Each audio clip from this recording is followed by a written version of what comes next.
Well, the Shiv Sena, Uddhav Balasaheb Thackeray MP Priyanka Chaturvedi, she has sharply criticized both the government of India as well as the BCCI following the confirmation of the India versus Pakistan match in the upcoming Asia Cup 2025. She has called it a pursuit of profit at the expense of national sentiment.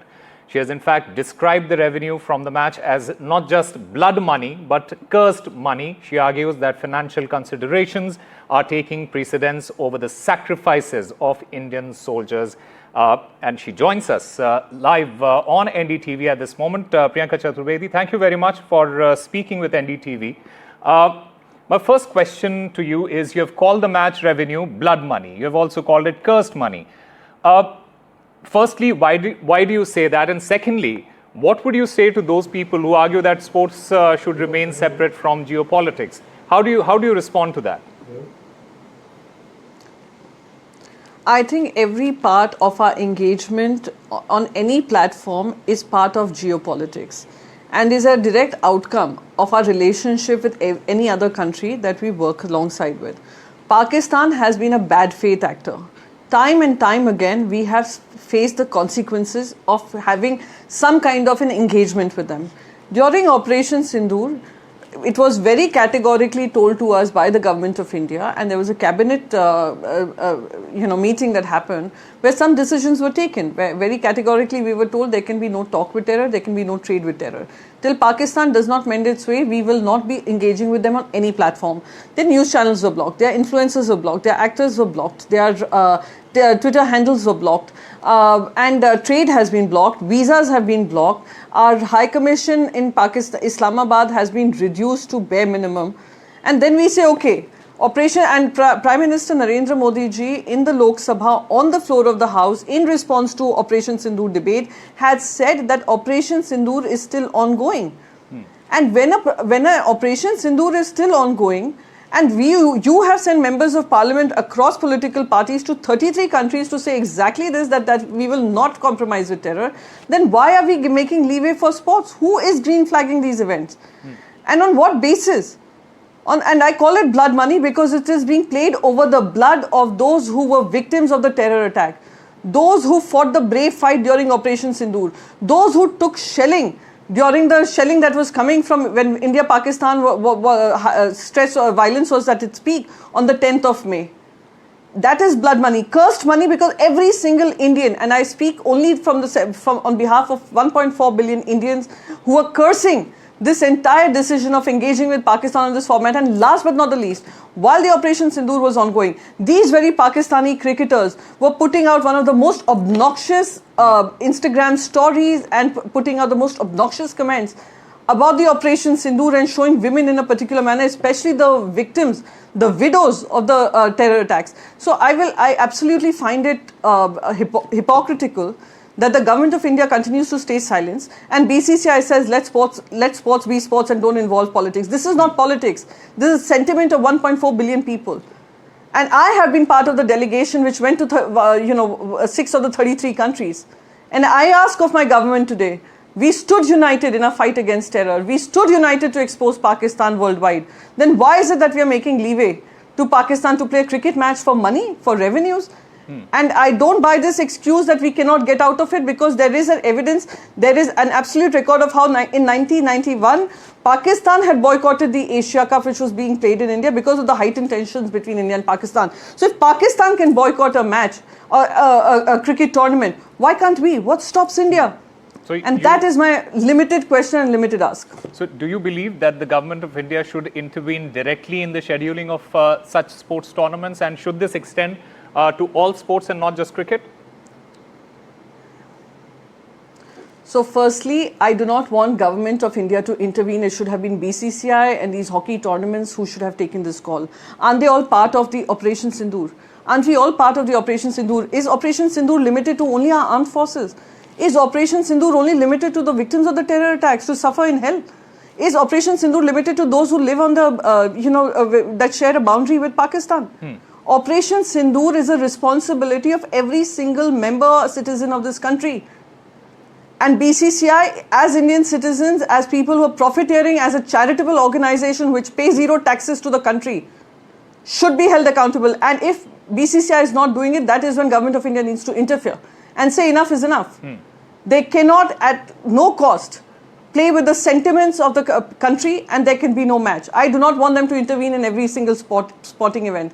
But when it concerns and when it impacts people of this country, when it impacts the geopolitics of this country, when it is a direct, I would say it is directly opposed to what was being spoken during Operation Sindoor by the Bharatiya Janata Party government, then they will have to intervene and call a stop to it. You know, many say that, look, BCCI is a completely different entity. It's a private entity and there is nothing to do with the government. But on the flip side, you have people from the ruling party, from the BJP, who are associated with the BCCI. And that is another side of the argument. How do you look at this? How do you look at when people say that, look, BCCI is a separate entity, it's a private entity, and they don't really have a say? No, if they are a private entity, take off the charitable organization tag off them, let them pay the taxes from the revenue that they earn on behalf of playing cricket, using the India logo, you calling the Indian cricket team as part of the BCCI. Please be a part of the system. Please pay your taxes, do not take the charitable organization route and escape all your responsibilities towards this nation. You are as responsible as any other sporting bodies of the world. So I find this extremely an argument which, you know, there have been enough instances over decades to see how BCCI and these sporting bodies have become about you scratch my back, I scratch yours. And how political people also continue to hold reign. But there are a lot of cricketers themselves, former cricketers themselves, who are part of the BCCI and various other state cricket boards. Why aren't they speaking up? And my last but not the least point, there was a world cricket legend match that was scheduled, India versus Pakistan. We raised our voices about it. Again, it was told it's a private league and why should we bother, etc. We called it off. Our former cricketing legend said they will not play Pakistan because of the immense pressure that was coming from Indian citizens. So even if it's a you scratch my back, I scratch yours, and there's okay, we will act like Gandharis, modern day Gandharis. The government of India will act like modern day Gandharis because it suits their interest and purpose. There is an entire nation which is outraged and is going to ask questions that why go ahead with an Asia Cup match which is over the recent loss of people in a terror attack. That is the plain simple talking point, and Asia Cup is not one of the most important cricket tournaments of the world or of India that cannot be called off, or it cannot be repurposed, cannot be reorganized. Ma'am, last two questions from you. You mentioned about the WCL. Many say that, look, because there was not a lot of money involved in that particular tournament, and hence it was convenient for the ex-players to, you know, just walk out of the tournament. But the monetary side of the Asia Cup, it is quite significant. How do you look at those arguments? That's a shameful, pathetic argument and continues to show that they choose to earn blood money and cursed money. And I will tell you why. BCCI claims that whatever revenue that is generated helps the smaller cricketing bodies of Asia. Who are the smaller cricketing bodies? There is Sri Lanka, there is Pakistan, there is Bangladesh. Pakistan, for obvious reasons, the terrorism that they export. Bangladesh has been hurting our minorities, Hindu minorities, regularly ever since the government was routed from there. So who are we helping? Who is this money helping? And what revenue? Does the revenue that BCCI earn, does it help the India in any way? It only helps the players. And I'm sure if you just look at the IPL revenues that these players earn, will very well compensate for the losses that they make by not playing the Asian Cricket Cup. So that's such a ridiculous argument to make.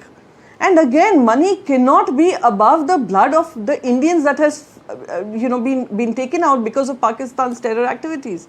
So that's an absolutely invalid argument, insensitive argument, and an argument that holds no ground. They earn enough and more revenues through IPL matches, which is, I would say, 30 times more than that they will earn through Asian Cricket Cup or whatever cup that they're doing. Money of that will be given to these smaller bodies. The people who will earn the maximum revenue would probably be the broadcasters, probably be the streaming platforms who've paid huge amounts of money to buy those broadcasting rights and streaming rights. And I am going to write to the Ministry of Information and Broadcasting, I'm going to write to Ministry of IT and Communication that these matches will not be streamed live in India. Let us deprive them of that audience that they seek to earn their money. All right. And if government of India doesn't do that, then it shows that its stance on Operation Sindoor is hypocritical. Okay. One final question from you. You have called on the citizens to name and shame sponsors as well as the broadcasters. Do you believe this type of public pressure is more effective than formal regulatory measures? It would have been extremely effective if the government of India would have stepped in, but they refuse to step in. They green flag such events. Then they find excuses to explain why these events are happening. That is when it's time for Indians, because if you look at the kind of support that the tweets are generating and this stance is generating, that in itself will tell you that people who are also long-term BJP voters, those who believe in the idea of BJP, are also equally outraged that the government of India has chosen to take the Gandhari stance, to be willfully blind, to allow a match to happen. So yes, this can also be effective mechanism to build pressure on these sponsors, on these players, on these streaming apps, on these broadcasting platforms. That if you don't do it, then Indians will start doing it. If our government refuses to do it, then we will do it. Okay. All right, Priyanka Chaturvedi, thank you very much for speaking with NDTV. Thank you.